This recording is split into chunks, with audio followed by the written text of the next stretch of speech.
I mean, it was only a matter of time before I went ahead and tried this unit. With the attack crit set, I am an absolute attack crit fiend. Majority of the characters in the game, if not all of the characters, are better with a HP defense set. I'm sure there are obviously exceptions, but pretty much any character is viable on a HP set, and this brand new Nebula, or Ominous Nebula ZELDRIS, is definitely better on the HP defense set as well. But with this man's crit chance, if we have a look at here, 93%, not too bad, and especially with how he was going in yesterday's showcase, critting almost all of the time. So of course, chucking him on the attack crit set here. Some pretty decent rolls for this one, nothing super crazy. He's not fully 15%, but I figured why not chuck him with the Ludo support. And since we're not actually showing an Esterosa team off, we can finally go ahead and use the Esterosa Gotha combo. I have been loving this ever since it came out. It is such a fun way to play the game, but having a look at his cosmetics here, pretty much maxed out. I believe I just have to finish off one of the headpieces, yeah. And then having a look at his skills, if you don't know what those do, the first card here inflicts pulverized damage equal to 450% of attack on one enemy.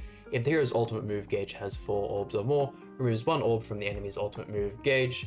His second card inflicts damage equal to 280% of attack on all enemies, infects for 2 turns. The ultimate inflicts weak point damage equal to 231% of attack on all enemies. And then last but not least, the passive.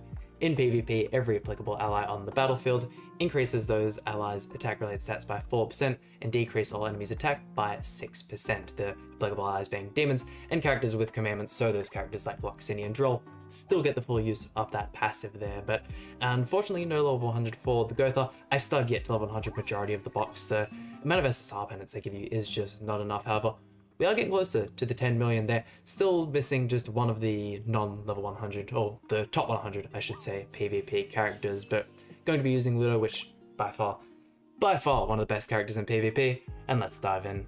And let's see what we can do. I reckon if we get some real good merges on the beginning card draw, giving him that extra ult gauge and giving him the rank up is going to be perfect. Man, if only we hadn't had an extra infect card after that. But who do we want to go for, in all honesty? I think getting rid of the Esterosa might be our best bet. Go ahead and throw out the infect card first, on the off chance they use dodge food, but that is mainly of course to give us the extra ult gauge. Let's see what he can do. I mean, hey, I'm still happy with 200,000 there. And can we finish off? Of course we can finish off Esterosa, perfect. That leaving just the Fessecutioner ZELDRIS and the Trader Melee. Cusack in the back, level 100 as well. Good to see. With those 2 extra infect cards, we can most likely, or we can get our ZELDRIS to max ult gauge. He's probably going to use, yeah, Demonic Hell Zone. That's right, that'll put the dissolve on us. We'll still get to keep the ultimate gauge for this turn, giving us that extra damage. Won't be able to show off the ZELDRIS ultimate in this next turn though. Man, Team Ellie's damage never stops. I can't see this unit aging in such a long time. Even if he's the worst unit in the front, the amount of value he still gives the team is insurmountable. Here we go, get the double AoE off again. Absolutely in love with the ZELDRIS' animations, and his costumes as well are so goddamn good. Can we finish off the melee with the single target? Just shy. I really cannot max you out anymore. I could probably hammer a couple of or bracer in the ring a couple more times and probably would have got the job done. And then look at this hand. This is disgusting. We kind of need him to get rid of Ludo at this point. Free us up a couple cards. Ludo's still holding on though. Probably not one of the strongest characters in PvP still, but he definitely holds up when it comes to how fun the unit is. It is obviously power creep and all that kind of stuff is going to happen. We really need to get rid of this Team Ellie though. Go 1, 2, and then that should get the job done. Unfortunately, no extra ZELDRIS card to give him the ult to finish off the match, but I'm still happy with how he did in this first one, that's for sure. And literally just got back from watching the Dragon Ball superhero movie in cinemas. Granted, I had already seen it. Hey, look, it was still amazing to finally see it. The color clarity and all of that kind of stuff was so much better in cinemas, and would highly recommend giving it a watch if you guys are keen to watch it. It 100% stands up to all the hype. There are obviously a couple of people downplaying it due to the CGI, but once you get in there, it's honestly not that big of a deal, I promise. I know we'll be able to finish off the King here. King is a fairly squishy character, but the type neutral not allowing us to get that done. With the amount of AoE cards we have in our hand though, this should be fun. And the perfect part about having the effect is it completely destroys half of the Elizabeth's passive, being that full heal. Granted, she will still get all of her stats, all that kind of stuff, and even if the man has a 6/6 red Tarmiel on his DN, we don't really have to worry about it. Other than the stats he'll be getting from the Tarmiel, don't have to worry about any of that recovery rate garbage. So let's see if we can finish that off there. Definitely want to go ahead and throw out one of the pumpkin bombs. And then Might go ahead and check out the single target card instead. Let those two merge. That way we leave this one open for a merger since we're not really going to be using any of Ludociel's cards. I'm very keen to see us get another whale type unit in the game. Of course, we have had teased that the next update is going to be the ReZero Club or the ReZero Club rerun. So there are definitely two characters in that collab that I'm sure heaps of people are going to be looking forward to. One of them, of course, being the Emilia and the other being Ram. The Ram is a very fun character. The Ram being an unknown sport, I suppose she isn't as useful nowadays considering the Green Queen Shot Merlin has a Holy Relic, but still have fun to have in the game. The Beatrice will definitely need a broken Holy Relic in order to make her viable, but we'll see what they end up doing with her. Really good we kept the Gotha alive for that one, giving us the increased stats still. Let's have a look at Zeldris. It won't be a crazy amount of extra attack, yeah. Extra 7,000, not bad. Let's see. We'll go 1. Hopefully you can finish off with that there. Elizabeth's gonna get the ultimate. Why not? I say we just risk it. I probably could have gone ahead and checked the Elizabeth's ultimate and maybe not killed the end based on that, but why not? We'll just pray that he doesn't have a high ult level Elizabeth. I knew the Zeldris wasn't going to kill there. The amount of stats she gives herself combined with the fact that she's light type, not taking pretty much any damage whatsoever. Oh, actually, the fact he couldn't draw in enough cards made it so he didn't get the ultimate. Let's go. Doesn't have any ult control that team. We are, of course, going to lose all stats from the Gotha, and the Ludociel's passive has ran out by that turn. That means we still have the Infect, and then we can throw out the Zeldris ultimate so we can finish off the Elizabeth there. Perfect. Let's see, he's single target, isn't he? The Zeldris, no, actually I do think I remember on all enemies. Sweet, we'll get to see this. Unfortunately only 2-6, yeah, 2-6, so not going to be a crazy amount of damage, but I'm definitely glad they gave him a good ultimate. AoE weak point is still a really good effect. And the ultimate, the animation for it, fire. I mean, look at that. That's still, for 2-6 ultimate, that holds up. And Esterosa Sigurd, thank God we're going first on this one here.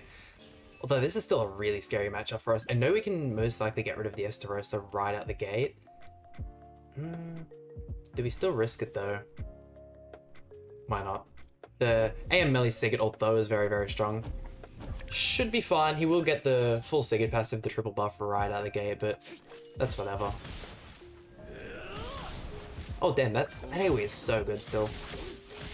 And he's just shy. Yeah, I thought, due to the fact in the first match we had the level 3 on the single target, I thought that might be enough to, or not make it enough for us to kill on this one. I mean, we can still rank up and kill him off with the Infect in the next turn. Question is, are we going to be able to survive the entirety of this turn? Yeah, I think we're definitely losing the Zeldris on this one. Yeah, any attacks from Esterosa will get him done. Attacking into the Gotha though. Definitely what we want to see. Perfect. This allows us to finish him off. I wonder if attacking type disadvantage into melee will be... we get rid of Sigurd though, that'll remove the buffs. Rather play it safe than sorry. I always... Not always, but majority of the time I end up going for the risky play and end up completely losing for it.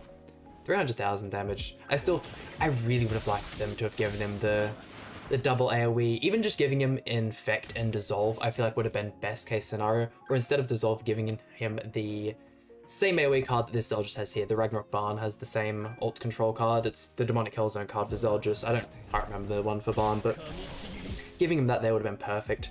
I probably would prefer the Dissolve one because it actually applies damage and then you can actually go ahead and give the Darkness effect, which is the main thing about the Zeldris, but giving him ult control for a single target is still a decent way to go about things. The Demon team definitely needs ult control, but I feel like at the same time prioritizing the Darkness effect is a little better. It's a team where you're wanting to kill before it gets to the point of ults, so seems a little strange to give him a pulverized single target, but it's nice. It's better than some other fodder card that could give him like either of these two that Ludo has. I would absolutely love to see the Esterosa team on top, but I mean, look at this. We are still seeing majority of the opponents we're facing be the Zeldris, or the Esterosa team, sorry, I should say. What do we want to... I think this might be best case scenario. In saying that, once again, are we going to be able to one-tap Esterosa? Are we better off just going on for the... Such a risky play, because we don't have any ult gauge to kind of support that pulverized card, which is risky. Whereas if we go for the Infect, it'll give him the triple Sigurd buff still. Yeah, there's really no way of killing the Esterosa in that first turn. Regardless of what we did there, they were usually going to have those 3 buffs, but... yeah, the Infect just didn't seem worth it at the same time. I mean, some really good card draw on Ludociel, but that's not really the character we're looking for. I should definitely work on level 100ing the rest of my characters, though. especially when it comes to the associations as well. Characters I use all the time like Green Droll, still missing him, even the Blue King as well for the barn we're rocking in the back. Should definitely work on that kind of stuff. Let's see, let's go 1, 2. I can imagine you'll be finished then, so I'm going to go for that. Or at least I'd hope ZELDRIS would be able to kill you, right? Surely? Surely? Gotha, finished it? Your type advantage? Oh, I'm throwing. I'm throwing. And we don't get the kill on Sigurd. Oh yeah, I've lost this one. And if only, maybe I should have gone ahead and given him 15% rolls, because that would have been 2 matches now that he would have completely saved us from. Yeah, I need to get Sigurd's Holy Relic as well. There's so much grinding I need to do that I just do not have the time to get done. Easy one tap on our ZELDRIS there, man. The Estarossa team is so much fun. That's why I wish it would be on top. It's the complete opposite to the Goddess team, and although the Goddess team is fun, it's the first kind of archetype we've seen for that team, the building up over the turns, that kind of stuff. This is more my playstyle. Here we go, and final opponent. Unfortunately not seeing a crazy amount of different teams in this one. It is, of course, always fun seeing the demon team.